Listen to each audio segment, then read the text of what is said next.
et bienvenue dans votre magazine TV My House consacré à l'univers de l'habitat dont voici le sommaire. L'acquisition d'un terrain implique obligatoirement l'obtention d'un titre foncier.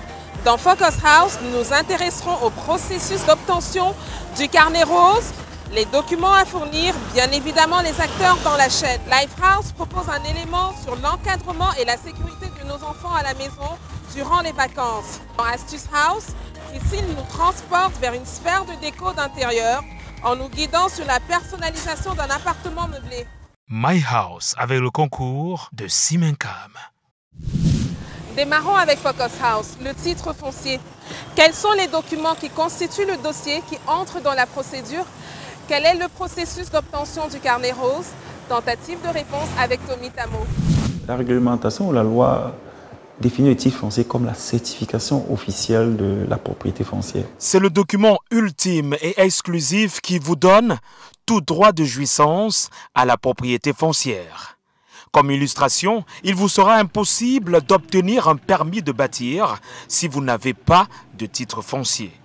Le précieux sésame octroie plusieurs droits à son acquéreur, notamment celui de pouvoir opérer des transactions d'hypothèque ou de vente, même si par ailleurs, il peut avoir des limites dans certaines conditions. Vous avez sur ce terrain une prénotation, par exemple, ordonnée par un juge. Peut-être votre terrain disputé par une autre personne et le juge demande de surseoir d'abord aux transactions qui sont dans ce terrain. À ce moment-là, vous imaginez bien que vous ne pouvez plus en faire ce que vous voulez, ou alors vous êtes frappé par une déclaration d'utilité publique, c'est-à-dire que l'État a un intérêt public ou alors un grand investissement à faire passer. Obtenir un titre foncier nécessite de remplir plusieurs conditions. Au bout de la chaîne, un processus bien établi, avec en scène plusieurs services entrant dans l'élaboration du fameux carnet rose. De prime abord, il faut dire qu'il y a plusieurs procédures liées à l'obtention du titre foncier. Il faut dire qu'il n'y a pas une procédure pour l'obtention du titre foncier au Cameroun. Il y a des procédures. Les procédures étant étroitement liées à la nature juridique du terrain. À cet effet, il y a 3 cas possibles. Le domaine national relevant des terrains non titrés mais appartenant aux communautés coutumières. Le domaine privé, ceux des terrains ayant un titre foncier mais pouvant être mutés en cas de vente. Et le domaine public au privé de l'État. En ce qui concerne les terrains non titrés appartenant aux communautés, la première condition est de s'assurer de votre nationalité. Vous serez assuré que vous êtes Camerounais, parce que c'est le type de domaine que tout le monde n'est pas appelé à exploiter. Et en second lieu, il faut avoir prouvé d'abord que vous avez mis le terrain en valeur avant 1974. Des vérifications qui vous permettent d'introduire une demande d'immatriculation faite en 4 exemplaires, comprenant toutes les informations sur votre identité et le nom sous lequel le terrain doit être immatriculé. Par ailleurs, le dossier doit contenir une description de la parcelle, la situation géographique, la superficie, la nature de l'occupation et l'estimation de sa valeur. Un dossier qui est déposé à la sous-préfecture. Après cette étape, c'est le sous-préfet qui a donc à le transmettre ce week-end au niveau de la délégation départementale. Les services du domaine préparent un ensemble d'avis visant à informer l'opinion publique de l'immatriculation de votre terrain. Et on affiche cela partout, notamment dans les services publics, notamment la sous-préfecture et donc à la délégation des domaines, pour informer. On a donc une durée de 15 jours pour ça, de publicité. Après cette phase, la commission présidée par le sous-préfet descend sur le terrain. Et puis vous avez donc maintenant le chef de village et au moins un de ses notables. Cette commission borne le terrain et s'ensuit la signature du procès verbal dit technique, qui donne accès à une autre phase de la procédure. Comme vous le savez déjà, il faut aller voir un notaire. Le visa apposé, il y a publication au journal officiel. Il faut alors compter 30 jours pour que le document revienne à la départementale pour la dernière ligne droite. On va donc établir un ensemble de documentation qu'on va envoyer au niveau de la conservation foncière après paiement des impôts effectivement et la redevance foncière pour établir vos petits fonciers. Par contre, c'est moins contraignant et moins complexe quand on est en domaine privé. Il y a déjà un titre foncier, maintenant il faut le muter ou le morceler. Vous avez des frais à payer au niveau des recettes domaniales. C'est bien ce dernier qui passe aux vérifications de l'authenticité du document. Et est-ce que le dossier est bien monté ou n'est pas bien monté? Le dossier cette fois-ci comprend une demande timbrée, un plan du terrain visé par les services du cadastre, l'acte notarié et la copie du titre foncier initial. Des démarches encadrées par le décret numéro 76-165 du 27 avril 1976, modifié et complété par le décret numéro 2005-481 du 16 décembre 2005. Le même décret donne la possibilité à tous les Camerounais sans distinction d'âge et de sexe d'avoir accès à la propriété foncière. Par ailleurs, lorsqu'on est mineur et en incapacité, il est recommandé de mentionner l'âge du mineur ou la nature de l'incapacité sur le titre foncier. En zone urbaine, c'est 10 francs par mètre carré dans zone urbaine. Et minimum à prévoir, c'est 5 000 francs. Et en zone rurale, c'est 1 franc par mètre carré. C'est ce qu'il faut verser dans les recettes domaniales quand on est en immatriculation directe. Il s'agit bien du domaine national. Mais en domaine privé, vous payerez pour le titre foncier 2% de la valeur du terrain. Les délais de procédure, quant à eux, dépendent de la qualité du dossier et du volume du travail. Et est-ce que le dossier est bien monté ou n'est pas bien monté? Et au centre de cette démarche, le conservateur foncier. Alors vous savez que le conservateur foncier, c'est ce fonctionnaire, on va dire ça comme ça, qui délivre le titre foncier. Il délivre le titre foncier, c'est lui qui certifie effectivement que ce terrain-là est bel et bien valide. C'est donc chez lui qu'on fait les certificats de propriété, on fait un ensemble d'inscriptions. Et bien avant tout établissement du titre foncier, il s'assure de la disponibilité du terrain et de l'identité et la capacité des parties. Par ailleurs, certains usagers subissent de nombreuses arnaques. Il faut savoir que vous avez un phénomène au Cameroun, c'est-à-dire vous avez des personnes qui rôdent autour des services du cadastre et qui ne sont pas liés formellement avec l'administration, qui vous promettent sur les terres et puis vous prennent de l'argent. Sans oublier des cas de titres fonciers établis en marge de la réglementation en vigueur, qui malheureusement sont annulés par après.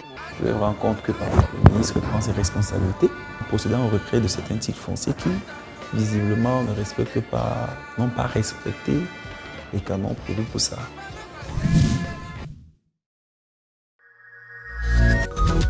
Plus qu'un cimentier ordinaire, Cimancam se présente aujourd'hui comme un apporteur de solutions dans le domaine de la construction, grâce à ses innovations, notamment Sabito Construction. Découvrez Sabito Construction, une application qui vous explique tout sur la construction, notamment des conseils sur l'acquisition d'un terrain, un calculateur intégré pour une meilleure évaluation de votre cahier des charges, une documentation prérequise telle qu'un permis de bâtir, des recommandations diverses sur le matériel et le ciment à choisir en fonction des étapes de votre chantier.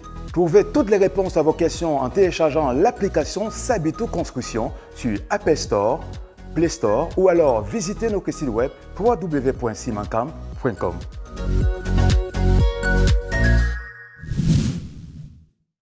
Comment gérer la sécurité et l'encadrement de nos enfants à la maison durant la période des vacances? Quelques recommandations dans Lighthouse. Il y a de cela 8 ans, mon deuxième garçon a eu à consommer des piles. Des piles déjà utilisées là, qui traînaient là, et il a pris, il s'est mis dans la bouche quand il est... Une situation qui aurait pu conduire à un drame chez M. Chatat. Mais sa voisine n'a pas connu le même sort. Parce que j'ai, par exemple, ma voisine qui a perdu son fils qui allait au puits. Et le puits est à 0 pas. Les accidents infantiles à la maison sont de plus en plus fréquents et les risques sont décuplés durant la période des vacances ou de congés de classe. Alors, à domicile, des mesures sont prises par certains parents. Comme pupille jusqu'à 17 ans révolus sont interdits de toute manipulation d'objets ou bien de câbles électriques à la maison. Des consignes inculquées aux aînés qui jouent les sentinelles. Que les plus grands restent maintenant surveiller les cadets en leur disant que non, maman n'accepte pas qu'on touche tes déchets. Dans un domicile, on retrouve de nombreux équipements, des produits de nettoyage susceptibles d'être toxiques, des câbles électriques et même du gaz. Tous ces dispositifs qui meublent nos demeures peuvent être source d'accidents. Alors, pour l'encadreur social, tout démarre par la notion de sécurité. La sécurité, c'est d'abord un ensemble de dispositifs que doit prendre un parent ou un aîné pour protéger ses enfants et afin de permettre leur plein épanouissement. Et face aux différents équipements, les recommandations sont plutôt claires. Au niveau de la maison, le parent doit s'assurer qu'il n'y a pas de câbles électriques rongés par la souris ou alors blessés qui traînent en main le sol. Quant aux produits de nettoyage, objets tranchants, cuisinières, l'inaccessibilité est de mise. Les produits de nettoyage comme l'eau de javel, le détergent et bien d'autres doivent être conservés dans un tiroir ou armoire prévu à cet effet. Je ne parle pas de la cuisinière ou de la bouteille à gaz qui doit toujours être dans un endroit inaccessible pour les enfants. Au-delà de ces aspects, le rangement harmonieux à domicile compte pour beaucoup. Une maison mal rangée peut être un facteur d'accident domestique pour les enfants. Et si des enfants n'ont pas de repères habituels, c'est forcément dit que quand ils vont passer ou quand ils vont s'amuser, ils vont oublier qu'il y a des dangers. Pour éviter les glissades, il faut très souvent inspecter le sol pour nettoyer au cas où les liquides se sont déversés. L'encadreur social va au-delà de ces aspects. Pour lui, la sécurité à la maison, c'est aussi la qualité du contenu audiovisuel. Parce que si le parent laisse le soin à l'enfant de manipuler les chaînes de télévision, les chaînes qu'on diffuse à longueur de journée, il y a des émissions qui ne sont pas appropriées aux enfants, qui peuvent affecter la moralité même de l'enfant, le vocabulaire de l'enfant et voire même son comportement. Et il est recommandé d'éviter un certain type de jeu à la maison. Il y a par exemple cette expression de cache-cache, les enfants ne peuvent pas faire. Il y a des risques même de détruire du matériel, de l'équipement de maison. On ne peut pas accepter un enfant de jouer au ballon dans une maison, c'est pas normal, c'est pas acceptable. Ce manque de prise de mesure peut conduire à des incidents. Parmi les accidents domestiques pour les enfants, nous pouvons citer l'électrocution. Et pour éviter ça, nous pouvons installer dans la maison un disjoncteur résiduel. Il y a aussi les risques de noyade. Pour des maisons qui ont un puits dans la cour, la famille doit réglementer les heures pour puiser de l'eau et le puits doit toujours être fermé. On ne doit pas laisser l'enfant dans son bain pour aller mener une autre activité ou alors pour répondre au téléphone. L'enfant peut être empoisonné, par exemple. Une piscine, on doit toujours surveiller quand les enfants sont en train de nager. Le parent doit être là ou alors un aîné doit être à côté. On ne doit pas laisser les enfants tout seuls dans une piscine. Par ailleurs, il est conseillé lors de la construction de la maison de mettre à disposition un espace vert pour l'épanouissement des enfants. Mais au cas contraire, il peut advenir ceci. L'appât du gain amène parfois la famille à ne pas laisser un espace, même pour les enfants. L'enfant a besoin de jouer, de s'épanouir, de se détendre avec ses amis ou avec ses frères. Si cet espace n'existe pas, forcément l'enfant ira soit dans la rue, comme on le voit partout, le samedi soir ou le dimanche matin dans nos quartiers, les enfants jouent en pleine rue. La déco d'intérieur, tout le monde en pince. Et dans Astuce House, Christine nous révélera quelques petits conseils sur la décoration d'un appartement meublé. La période estivale attire au pays de nombreux touristes en quête de découvertes. Et parmi ces découvertes se pose le problème du logement. Certains préfèrent aller dans les hôtels et d'autres préfèrent le caractère plus intime des appartements meublés. S'agissant des appartements meublés, les offres se font de plus en plus variées. Seulement, comment trouver un appartement dans lequel on se sente comme à la maison et bien chez soi? L'appartement meublé est celui qui allie modernité et tradition. Modernité parce qu'il remplit tout le confort de ce que notre vie actuelle nous offre, et tradition parce que quoi qu'on en fasse, certains éléments nous rappellent une partie de notre histoire. Et si malgré tout le confort que vous offre votre appartement meublé, vous ne vous sentez pas à l'aise, vous avez l'impression que le décor est impersonnel, 3 astuces pour le rendre personnel. Premièrement, mettez-y des photos de vous-même ou des personnes qui vous sont chères. Deuxièmement, dressez le lit avec vos propres draps. Et troisièmement, si vous êtes venu en tourisme, certainement que vous aurez à acheter des objets de décoration, parsemer votre appartement avec des 10 objets. Mais à une condition, avant de partir, emportez tous vos objets.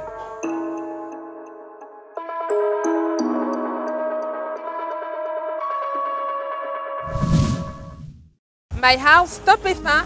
À la prochaine édition pour de nouvelles informations sur l'univers de l'habitat. My House avec le concours de Simencam.